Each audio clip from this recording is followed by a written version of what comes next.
একদিন একটি বাঘ ভুল করে একটি গ্রামে ঢুকে পড়ে। গ্রামের সবাই একত্রিত হয়ে লাঠিসোঁটা নিয়ে বাঘটিকে ধরার জন্য তাড়া করে। বাঘটি বাঁচার জন্য জীবন দিয়ে দ্রুত দৌড়াতে লাগে। বাঘটিকে গ্রামবাসী চারদিক থেকে তাড়া করে, যার বাঘের বাঁচার আর সুযোগ নেই। এদিকে আমাদের মানবিক কুকুরটিকে দেখা যায় দ্রুত দৌড়ে আসতেছে বাঘটাকে বাঁচাতে। কুকুরটি গ্রামবাসীকে বোঝাতে লাগে এই বাঘটি অনেক শান্ত, তাকে যেন কিছু না করে ছেড়ে দেয়। কিন্তু গ্রামবাসী বাঘটিকে ছাড়তে রাজি হয়নি। পরে কুকুরটি অনেক কষ্টে গ্রামবাসীকে বোঝায়, আপনারা বাঘটিকে আমার দায়িত্বে ছেড়ে দেন।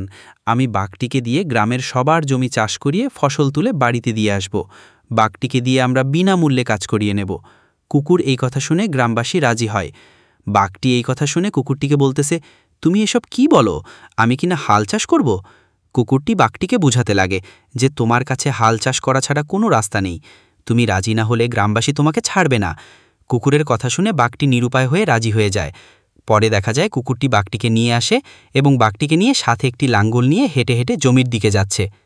কুকুরটি বাঘটিকে দিয়ে জমি চাষ করাতে শুরু করে। বাহ রে বাহ, এই দৃশ্য ও জীবনে দেখতে হলো। পরে কুকুর এবং বাঘ মিলে একে একে গ্রামের সকল জমি চাষ করে ফেলে। পরবর্তীতে জমি চাষ করে ফসল ভালোভাবে রক্ষণাবেক্ষণ করতেছে। ফসল পেকে গেলে কুকুর এবং বাঘটি মিলে ধান কেটে নিজের পিঠে করে গ্রামের বাড়ি বাড়ি দিয়ে আসে। গ্রামবাসী কুকুর এবং বাঘের কাজ দেখে অনেক খুশি হয়।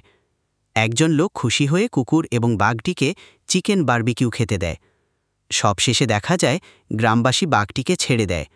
বাঘটি ছাড়া পেয়ে দ্রুত দৌড়ে তার জঙ্গলে চলে যায়। কি মজার কাহিনী!